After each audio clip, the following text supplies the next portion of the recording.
I want to ask you, there is no way we do things here in the country and there won't be way of generating income. You as a professor, what are the strategies you think you can put in place so that we'll be able to get more income in Kwara State? Kwara State um, used to be a civil service state, Mm. and largely it still is. During the past administrations, they tried to diversify, create nightlife. If you remember, um, I'm not sure how far that is still operative. The governor of Kwara State should try and take away the economy from being a civil service, government oriented. Civil service employs less than 20% of the populace. Each governor is trying, but trial doesn't alone doesn't make success. It's when you succeed. Yeah, the current governor, and we have to be talking about the current governor because he is the present. We can't dwell in the past. Sure. So yeah, we've seen his policies. Um, uh, if you ask me, during our time, poverty rate in Kwara State was about 20 something percent. I remember the figure. Today, poverty rate is 56%. That would be as a result of the economic, the nation economy, Well, that's not really maybe Kwara State. that's the justification. I'm just giving you the figure, Right. 56%. Okay. And to answer your question as well, Moving through. during the previous regime, because poverty rate was not as high, so you could only have politicians doing empowerment unstructured. Now empowerment has been structured. They call something passive, trader money, whatever. It's now governmental program, right? Yes. It used to be Babasaraki giving people money unstructured. Now they copied it, even badly, and they structured it now. Now in Kwara State, Kwasi used to 1 billion, 2 billion. Do you know the budget of Kwasi last year, 2014? 12 billion naira. From previous year of 1 point something billion. Okay. 2014 Kwasi budget, 2024. 2024, sorry. 12 billion, from 1 billion, 12 billion. Hadia, you will have thought you will see some even if not quantum leap, some reduction of poverty. It defied all the odds. It's still galloping, 56%. I leave the What do you think you can do different?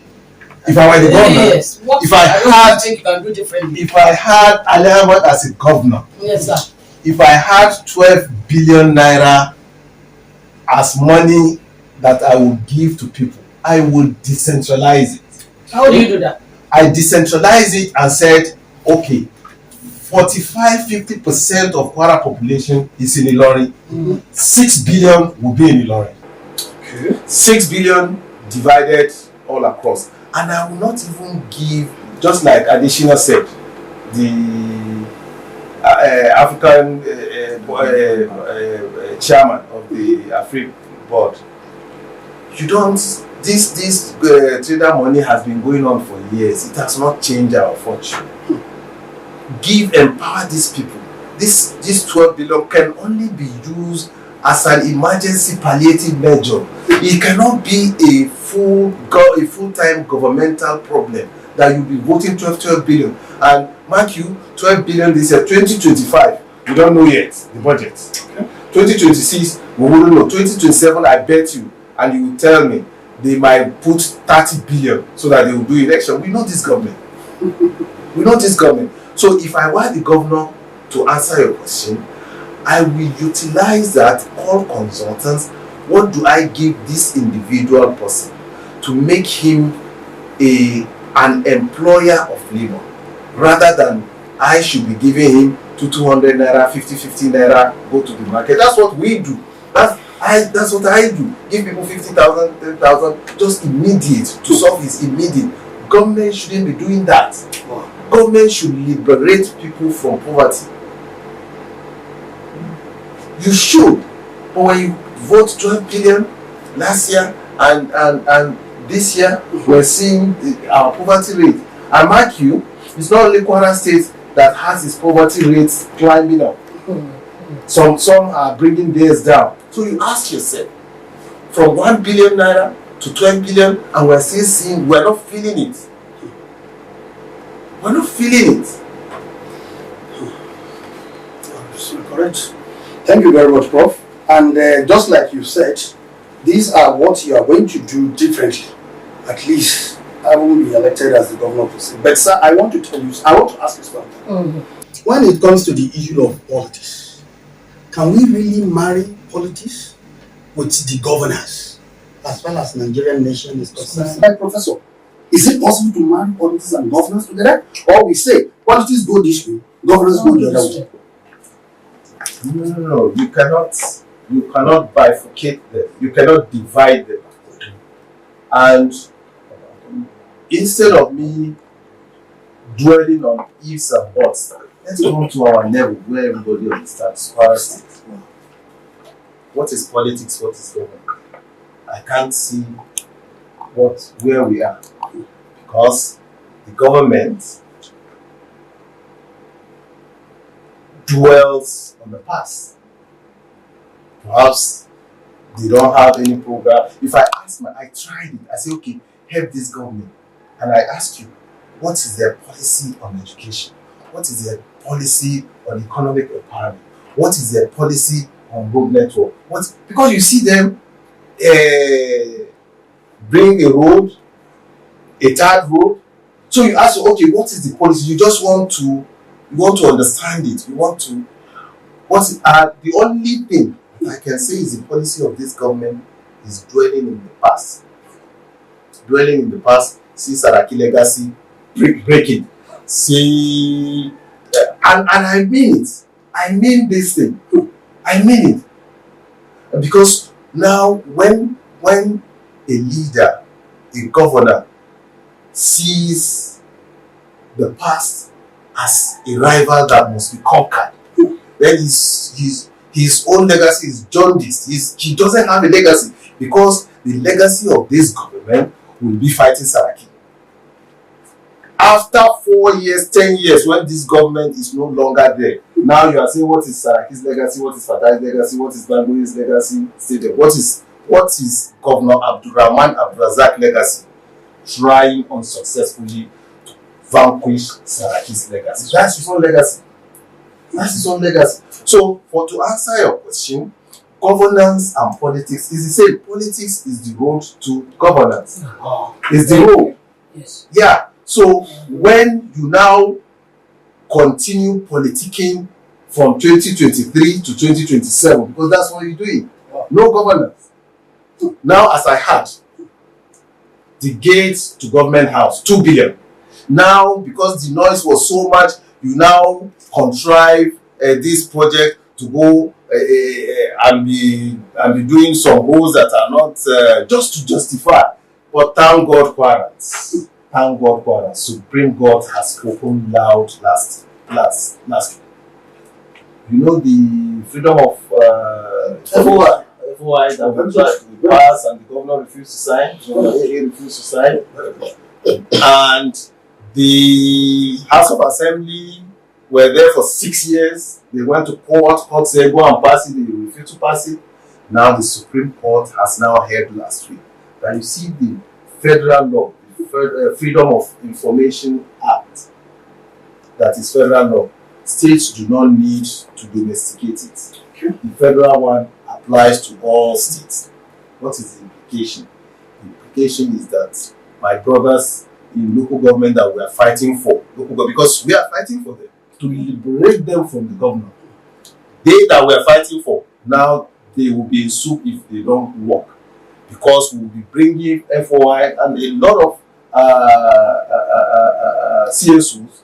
I'm sure CSO will be happy, and they will be bringing the state government to court that give us information. For example, let us know the budget for this year. What have you been spending? What has the KWRS been making? What have you been spending? So, governance is not a tea party, my brother. It is the people's trust. So you cannot treat it as a personal property. It's all our property. So if I say, give me information on how you spend my property, and you say no, that's what has been happening. But Supreme Court has said it. Anybody can apply to ministry.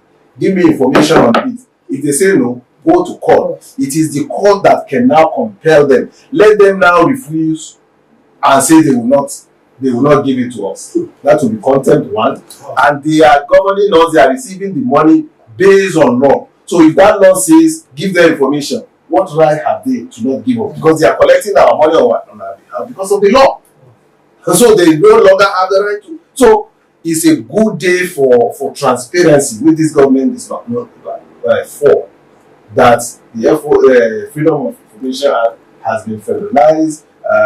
The federal law is now held to occupy the field, and then it's a good day for Kwara, where transparency and accountability is not known at all for the past 6 years. Oh, that's good. All right. Thank you. I would have asked you the last question, but I will still want to keep it. Before I go to the last question, I want to ask you a question.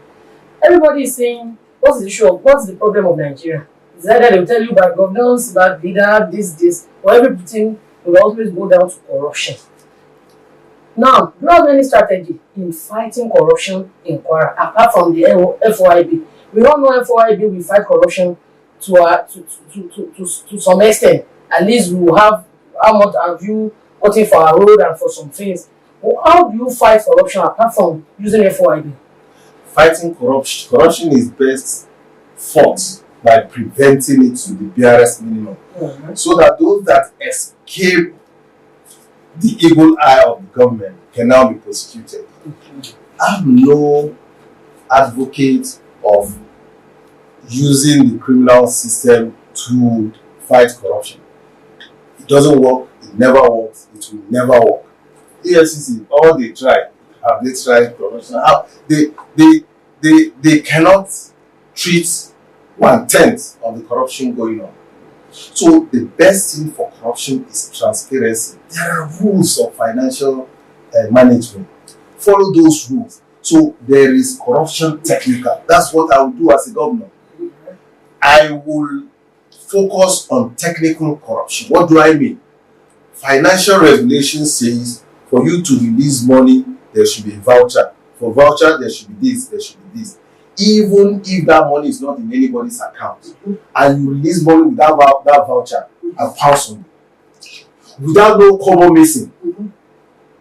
Because those that put those rules know that once that rule is missing, then you are given opportunity for a corrupted mind to steal our money. Okay. Because they know the rules are just not there just for the sake of the rules. So I will fight corruption technically. Not I will leave you relax, let the palm say, how can a federal officer steal 79 billion and nobody knows until he left office? How? 79 billion, then the state officer, how? Because they are waiting until he retires or until somebody petitions. And you know, when somebody petitions, he knows only one aspect of a deal. So for me as a governor, I will fight corruption technically.